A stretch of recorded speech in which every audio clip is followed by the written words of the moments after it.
ជួមុំម្ដងខំប្រឹងសំដែងធ្វើដោយខ្លួនឯងគ្មានចិត្តស្នេហាពេលអូនទៅបានទាំងភ្នែកស្រោចភៀងត្រាស្រឡាញ់អូនប៉ុណ្ណារៀមរាមិនបានយល់ទេខំកិច្ចពីនេត្រាខ្លាចជាว่าឃើញចិត្ត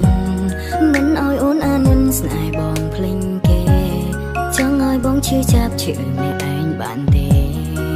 បងមិនអាចទ្រាំមើលគេឈឺម្នាក់ទៀតឡើយសំនឹងអូនពីឆ្ងាយបងយំស្ដាយអូនមិនដឹងខ្លួនអស់ក្តីរំពឹងប្រឹងទុកចិត្តទន់ខ្សោយចង់ឲ្យអូនទៅឆាប់ភាពឈឺចាប់ក្រែងថយចិនអើយស្ដាយដល់ណាទស្សនាពីចំងាយក៏នឹងថាចិត្តកាយគ្មានសិទ្ធមានតែខិតខំកាត់ចិត្តបំភ្លេចរាល់អនុសាព្រោះក្តីស្រឡាញ់មួយញឹងឃើញច្បាស់មានតែបញ្ហាស្នេហាយឺតពេល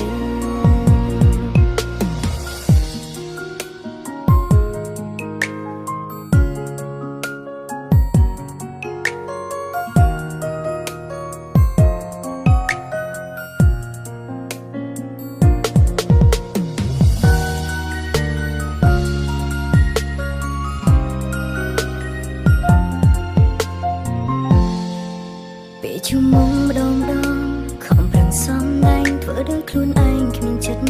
ស្នេហា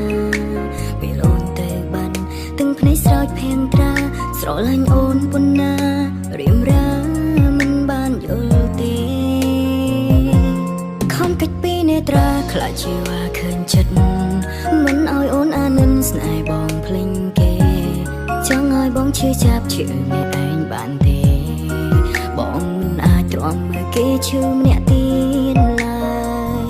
សំនឹងអូនពីឆ្ងាយបងយំស្ដាយអូនមិនដឹងខ្លួនអស់ក្តីរំពឹង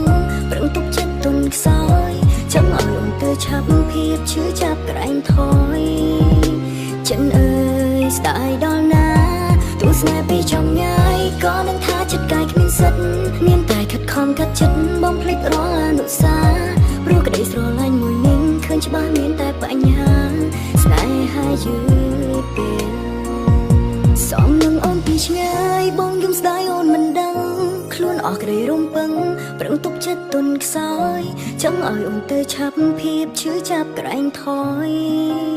ចិនអើយស្ដាយដល់ណាទស្សនាពីចំងាយក៏នឹងថាចិត្តកាយគ្មានសិទ្ធមានតែខិតខំកាត់ចិត្តបំភ្លេចរាល់អនុសាព្រោះក្តីស្រឡាញ់មួយញឹងឃើញច្បាស់មានតែបញ្ហាស្នេហាយឺតពេលព្រោះក្តីស្រឡាញ់មួយញឹងឃើញច្បាស់មានតែបញ្ហា